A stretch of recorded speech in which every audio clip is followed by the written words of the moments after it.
Today we've got a crazy entitled parent story of a mom trying to harass their kid to take a pregnancy test. We'll get to that in a bit, but first, a new hill to die on. My parents are in their 70s and I'm 28-year-old male, living at home due to my disability and waiting to move into a different place. I was starting to feel like my parents were emotionally abusive prior to an initial move out on my own, but it wasn't until I had to move back due to circumstances that I realized how bad emotionally this environment is. Here's a recent situation that's gone on. My sibling comes over quite often to the home. This is yet another night with them. Sib and their kids come over for dinner and we have to add extra chairs. I'm not their religion, so I refuse to do their religion. Mom's response to that is to say that I can join after they do that, and me refusing is a new thing since prayer was roughly done once in a while and very irregularly. More often than not, it was never said. So I go down for dinner, and out of the 4 or 5 times siblings been over, I haven't had a seat at the table, even though I have in the past had to get the chair for the others when setting up the table. I don't get why, since they know I'll be there and I have to get my chair. My mom's calling me childish and that I need to grow up, because I, in frustration, said I'm not treated with basic respect. But to me, I just feel like you don't want me to be there. So why be in that already stressful situation? To say whenever sibling comes over is chaos is an understatement. Even my parents are relieved when they're finally gone for the moment. Parents are open about how draining their golden child's children are, but it's only when dad had enough of the visit for the night or, lucky, they changed for the next day. Yes, my parents are religious, they raised me in their religion, and I never once connected to it. I've tried being respectful and just sitting there when prayer was a once-in-a-blue-moon occurrence. They'll actively grab me to join hands and say I'm not behaving right for my siblings' children by not doing the right thing, aka going along with their own religion. My entitled mother is making it a hill to die on that prayer is the norm in this family. It was more when we were children, but as sibling and I aged, it came less and less. Then my sibling had kids and it suddenly became major again to do it from time to time. But in my honest opinion, me actively refusing to go through their motions is causing entitled mother to have a short circuit. I have my own spirituality and I never push it on anyone. They expect me to ignore my own religion for their own, and basically ban me till they do their ritual, and then because of my lack of conformity, it's you on your own. But still spouting the mindset of thinking of the family. The family only does family when it's beneficial to them, aka parents and sibling.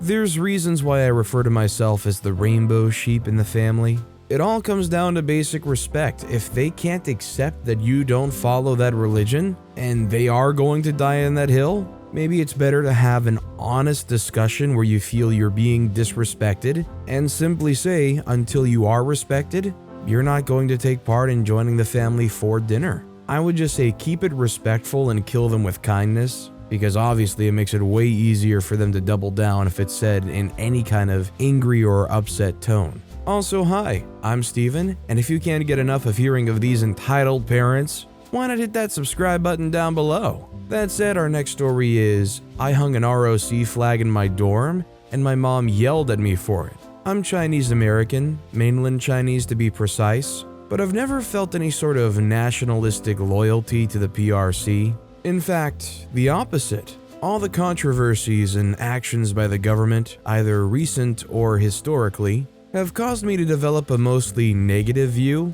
I even once did a project in one of my college classes about Chinese propaganda. Even so, I'm still proud of my Han Chinese heritage and culture. When I moved into my dorm back in September, I decided to decorate it with an ethnic flag. I wasn't going to hang a PRC flag due to its association with the Communist Party, so I instead bought and hung the flag of the Republic of China, which is now more commonly known as Taiwan. Last week, I moved back in for spring semester, and my mom came to my dorm while helping me unpack from the car. The moment she saw the flag, she shouted at me. We argued and she told me that I had to take it down. I didn't want to cause any more drama, so I just did. After she left, I hung it back up.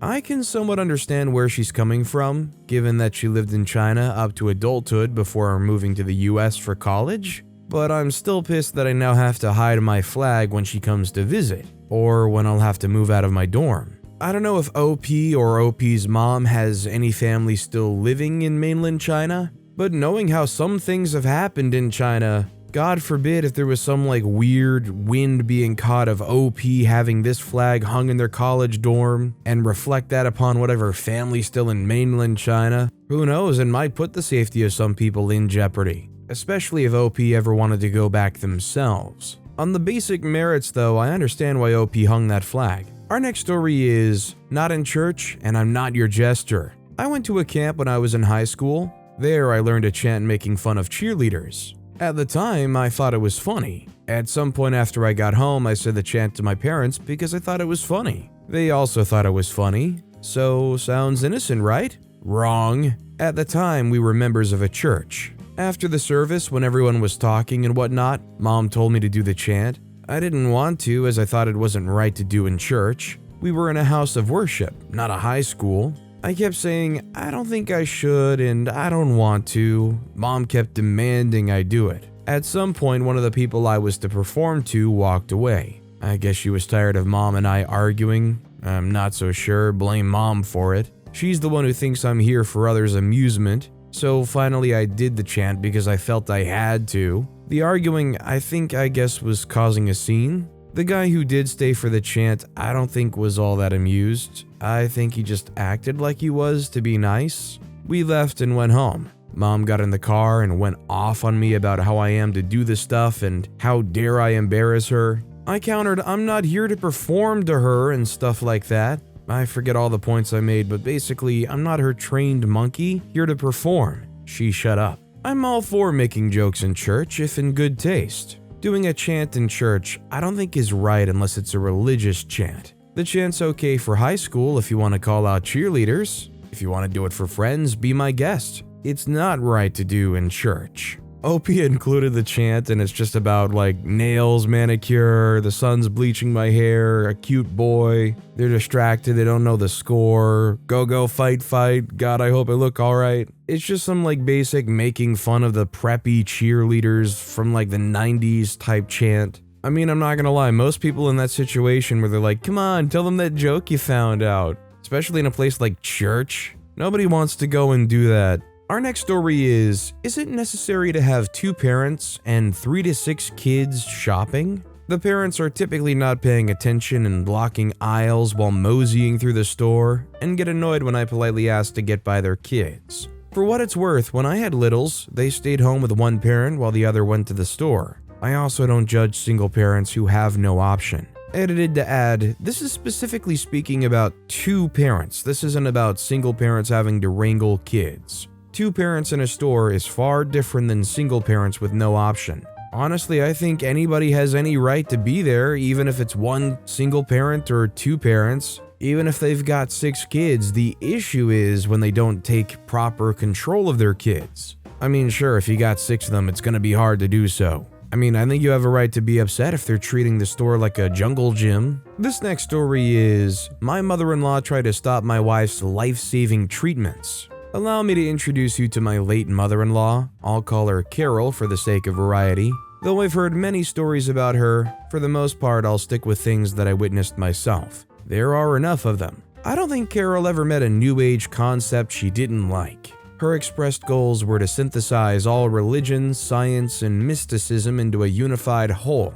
All of it. To this end, she amassed a large collection of books and stranger objects from her travels, with an especial focus on healing. Her library had volumes about vibration manipulation, curative trampolining, homeopathic color therapy, and on and on. I am not joking or exaggerating here. Her shelves had lots of admittedly pretty mineral crystals, along with bottles of magic goddess essence water, evaporated away, and bogus radon protectors powered by diagrams of geometric figures. Her favorite book, based on the number of annotations and sticky notes, was hundreds of pages of word salad about spiritual beings from the star Arcturus. That's Arcturus spelled with an H because of h-bar, Planck's constant from physics, except that Planck's constant is denoted by h and h-bar is the reduced Planck's constant. It's important to get the details right when you're dealing with spiritual beings.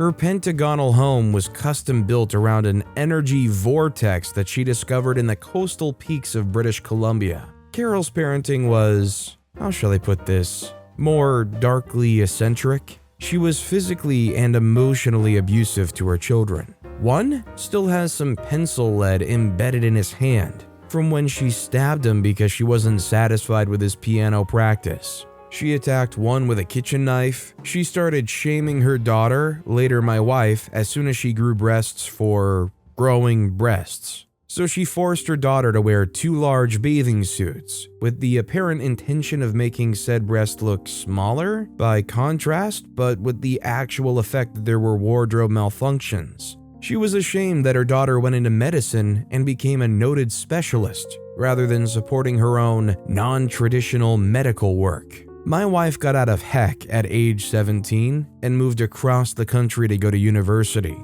For most of the time after that, she went relatively low contact. A decade ago, my wife suffered from a surgical error which resulted in abdominal sepsis and asked me to call her mother. That made me understand just how deathly serious the situation was. I was to call in the family for what might be the last time. I hadn't grasped that her life was truly at risk until that point. Nothing less would have induced her to try to get her mother to visit. To her credit, Carol hurried out for what was supposed to be a couple of weeks. It was expected to be in that time my wife would be either dead or on the road to recovery. Carol stayed in our home, and at first, things didn't go too badly. For the most part, we just didn't talk about the treatments that my wife was undergoing. Carol did express concern about the antibiotics that were being given since, according to her own views, antibiotics did nothing but harm. But a couple of weeks stretched into a couple of months, and Carol became harder to live with. She was angry when I stroked my wife's hair with my hand because I was blocking the energy from her chakra.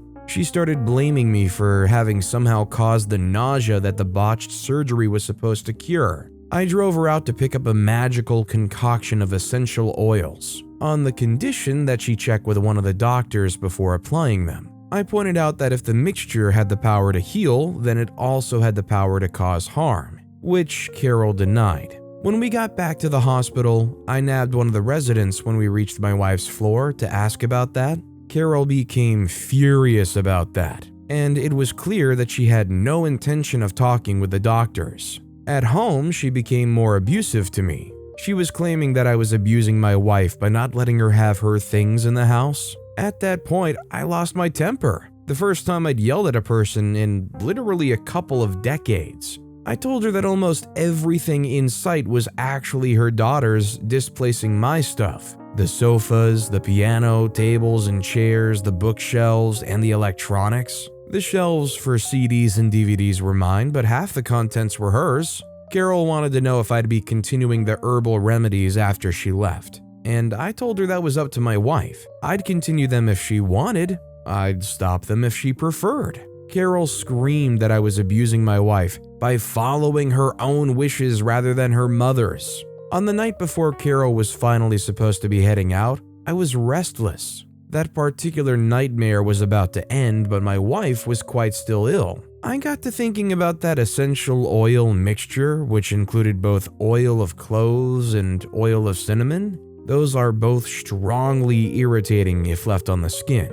And Carol had been painting my wife's feet with the stuff. Her feet were apparently the correct energy points to draw out the infection. I went online and found the manufacturer's instructions, which specified that the oil needed to be significantly diluted with some neutral oil if it was going to be applied to the skin. Carol hadn't even been using the stuff properly. Well, that explained why the skin on my wife's feet was yellow and starting to peel, but Carol was furious when I calmly pointed out the problems that she was creating out of ignorance. A few days after Carol left, my wife took a turn for the worse and had to go back into the intensive care unit. And I dreaded the phone call that I had to make, not because of the bad news, but because I anticipated how Carol would react. And she didn't disappoint. If you really loved her, you'd put her back onto the herbal oil and stop the antibiotics. You know perfectly well they don't do a darn lick of good. At which point, I hung up.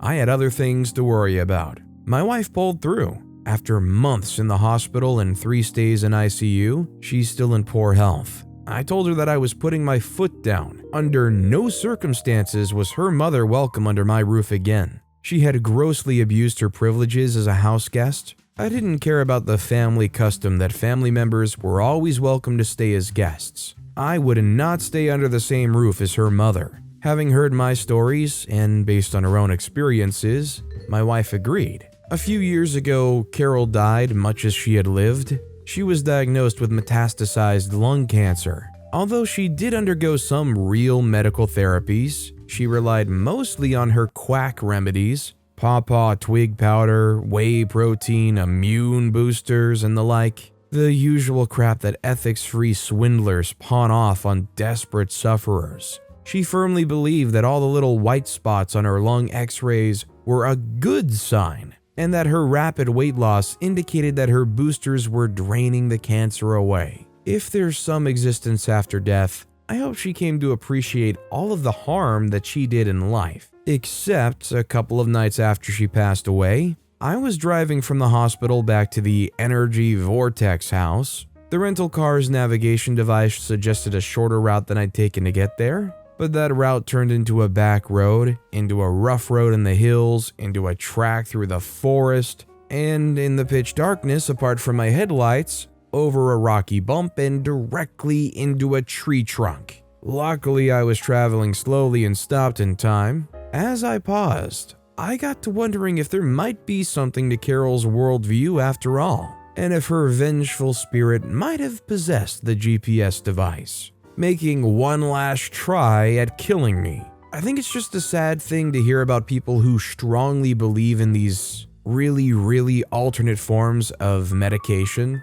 The main one that always sticks with me is Steve Jobs. He got diagnosed with pancreatic cancer, and for the longest time, I think for 9 months, he didn't get actual medical treatment, instead opting for some kind of fruit-based diet that was supposed to heal him. Towards the end, I believe he actually did start finally getting proper medical treatment, but by that point, it was already too late. Our next story is entitled Mother Calls Me a Hell Creature for My Scars. I, 14 trans male, have my fair share of hex stories, but this is one of the worst things I can remember. For context, I just entered high school in August, and this was at the beginning of the year. I've had my own mental struggle, and I did indulge in hurting. It scarred me so badly to the point where I can't leave the house without long sleeves, unless I want to be questioned. This day it was hotter than heck, so I wouldn't wear long sleeves. Now on to the story. It was lunchtime and my mom dropped off my lunch at the front office, and this entitled mother was waiting to pick her kid up. I began the small process to get my lunch, and the entitled mother just stared daggers into my soul. I get my lunch, and as I'm about to leave, she begins a conversation I wish I just ignored. Here's how that went. She said, "Excuse me, young lady, can I speak with you for a second?" I said, Sure, ma'am, can I help you?" She says, "What's that stuff on your arm? It looks very odd." I said, Those are scars." She said, "Oh." I said, "So, do you need anything else?" She said, "Yeah, I have a couple of questions." "Okay, what is it?" She says, "Do you know BFF?" I said, "Yeah, she's in my science class. She's so sweet." She says, "Well, can you please not interact with her? I don't want her to end up like you." I said, "I'm sorry, what?" She says, "Yeah, I just don't want her to end up as a hell creature." I said, "How am I a hell creature?" She says, "Well, you do a blood ritual, right? That's why you have those scars." I said, "Oh heck no, I don't do blood rituals. I've never contemplated doing a blood ritual. Lastly, you can go freak yourself and learn to mind your own business." Entitled mother with a dramatic gasp. "How dare you speak to me that way?" At that moment, her kid entered the office and screamed at her after hearing what happened. She said, "What the freak, Mom? What's wrong with you? You can't just say those things to people." She said, "Excuse me, young lady. BFF says shut up and listen. Talk to my best friend like that again and I swear to God I'll tell Dad about you and my uncle." I quietly left after that, and then the best thing happened a month later. The mother got arrested for vandalism, and her husband found out she was cheating and they got divorced. According to my best friend, she's now in debt and is getting evicted. I think this more creates a moral quandary where a high school age kid knows one of their parents are cheating. Should they own up to it and tell the other parent what's going on, especially when it's that other parent's brother? Or is it okay for the high school kid to keep that knowledge a secret? That's really what I want to get to the bottom of. Our next story is mother-in-law/father-in-law didn't reach out to us in a time of crisis because we didn't visit them in 4 months. Just needed a place to vent. Recently, my husband's employer announced massive layoffs. One of several companies announcing layoffs in the industry. This layoff was widely publicized, and we know for a fact that his parents watch the news all the time. But no one in my husband's family reached out to us, not even his parents. It was a hard time for us because even though the layoffs were announced, they didn't disclose when they would happen. So we were extremely anxious day and night as to when the axe would fall. And also, since there's been so many layoffs in our industry, it would be really hard to find another job, given there's so many laid off people looking for work as well. We were extremely disappointed that no one reached to us, but we thought to ourselves that maybe they didn't catch the news. This weekend we called them over the phone to chat, and his mom says that they saw it on the news and that they were 90% sure, not exactly sure why that specific number, that my husband would get laid off, but decided not to reach out to us because we haven't visited them in 4 months. Not on purpose, we were busy with work, and I had some health problems we were dealing with. And then we were also away on vacation for a bit, but we continued to text them and always responded to their texts, so it's not like we went no contact or anything. This is also the first time this has ever happened. We usually see them at least once every other month. I found this really petty and immature, especially because they willingly chose to withhold their support because of something so small and unintended. I'm out on words on how to describe their attitude here. We're seeing them next weekend, and I plan to call them out on it. Do you guys think this is acceptable? Honestly, in a way, I think it's so nice that they're used to you visiting more than once every 4 months. I'm not gonna lie, a lot of people as adults don't visit their parents maybe more than a couple times per year, especially depending on the distance. I think they're a bit callous for not understanding you had stuff you had to deal with. That's just how life gets sometimes. If being upset means more to them than rekindling whatever relationship and being some kind of family,